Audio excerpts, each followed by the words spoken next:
I don't buy into a 24-hour day. That's an archaic time frame. You and I live in an age where 100 years ago, if I wanted to get something done, I'd have to write it down somewhere, stick a stamp on it, or put it on the back of a horse a few hundred years ago, and you'd get it in a month, and then you'd translate it, get it back to me in a month. Now I can text you in 3 seconds, but we're both going to manage time in 24 hours. When I was in school, I had to go to a library to research something in a thing called an encyclopedia, and then write it all down, type it on a typewriter. If you make one key mistake, you got to redo it. Now I can Google it, print it out, and it's done. Yet the same time frames are managed. And so that's insane, right? I can email, I can text, I have got all these things on my phone. So we're still operating the same time construct people did 50 years ago, 100 years ago, 200 years ago. That is insane. So I have a huge advantage in my life that my days are mini days. I have 3 8-hour days in a day. I get 21 days in a week, 21 days in a week. And so my first day is 6 a.m. to noon. It's your expectation of time. Here's the thing. When something is scarce, it's more valuable. Okay, so that's why a diamond is worth more than a piece of paper, because it's more scarce. When your time becomes more scarce, it becomes more valuable, and other people treat you with more value.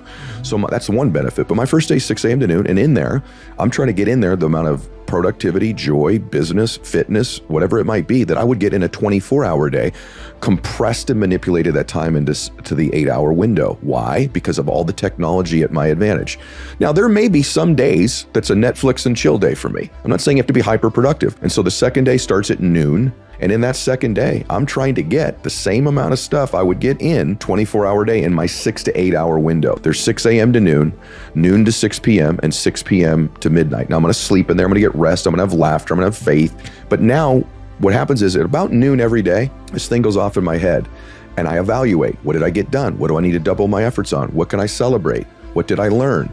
So when an average person does it at the end of their day, I'm doing it at noon, and then I'll run it again. And so I'm getting 21 days a week. You stack that time frame up over a year. When you get 7 days and I'm managing time this way, I've compressed and bent time, I'm probably gonna win. You stack that up over a year, 5 years, 10 years, and all of a sudden I've had all these more days. And here's the other thing, I just get a longer life. I'm getting multiple lives in one life simply because I've taken control of what time looks like. So they used to be 8-hour days, they're now 6-hour days. And so I get more done oftentimes by 10 a.m. than most people will get done in a 24-hour day. You were born to do something great with your life. And when you were a little boy or a little girl, there was probably one person who made you feel that way. And you ought to give yourself the gift right now of who is that person? When you were a little girl or a little boy, they made you feel special. And there's probably only one, maybe two. Maybe it was your parents or your grandmother or grandfather, a coach, a religious figure. There's someone that was in your life and that you felt something about you because of the way they looked at you or spoke to you. And the amazing thing about that is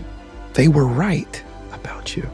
They were right. You're supposed to do something great with your life. And the reason it makes you emotional when you think about it now is because it's true, and truth vibrates at the highest frequency. So if you're listening to this or watching it, it's like, have that reminder, give yourself the gift, honor them with who you become, honor them with the life you build, honor them with the choices you make, and take that belief and use it as fuel in your life to have some strength and confidence to shift other people's lives. Listen, there's a pace and a rhythm to success. Here's something no one talks about when it comes to success and being productive. There's a rhythm and a cadence to it.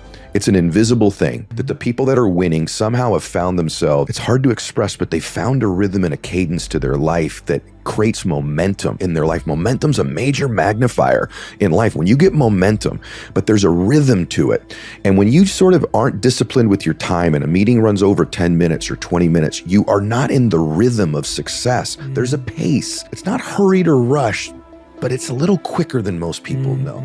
Successful people walk a little faster. They're in a little bit more of a hurry. They talk a little faster. There's a rhythm and a pace and a intensity, a passion to the dialogue and the conversation, and it's invisible. And until you find that, you're not really in the rhythm of hyperproductivity or bliss or success. When you're around people that possess that rhythm, you feel it. Too many people schedule 1-hour-long meetings if we're gonna be tactical. Most meetings don't need to be an hour, but we schedule them an hour because everybody's always done that. So my team knows, is this a 28-minute meeting?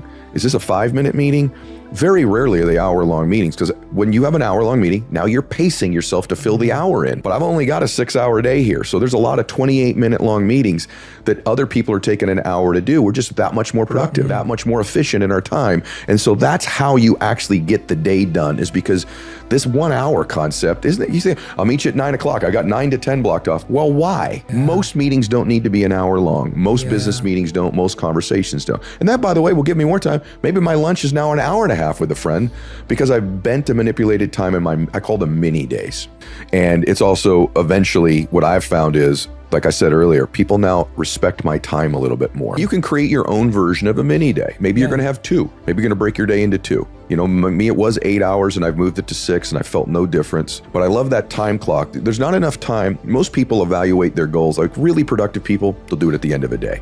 In the middle, maybe the end of a month. How did my January go? And you know this, most people, it's the end of the year. So most people's a year, some will do it a month. Really productive people, maybe the end of the day. I'm doing that 3 times in a 24-hour day now. The breakthroughs, the learning, the course correction, the strategic moves I make that get me back on track when I'm off track. And my bad days are only 6 hours long. So that gives me permission to shift at noon. Okay, this is a new day. I get a do-over. I get to start again. So it's just a matter of using a time construct that fits with technology in these times. And by the way, there are sometimes, my friends, I need to go deep and we need 3 or 4 or 5 hours. But I know there's a lot of times in life, like, you ever have that friend that doesn't know when the text exchange is done? You know that person, you're like, all right, it's over now. We're both gonna go now text other people or do other things. I was in a meeting a long time ago with Alex Rodriguez, and I'll never forget, he's a gracious dude, he's a good dude. But our meeting was supposed to end at 1 o'clock in the afternoon. And I remember at about 12:58, he looked at his watch, and that gave me a cue. And at 1 o'clock, he just stood up, kind of in the middle of the meeting. And that signified the meeting was over. And it wasn't rude. His team just knows when the meeting, time's up, we're done.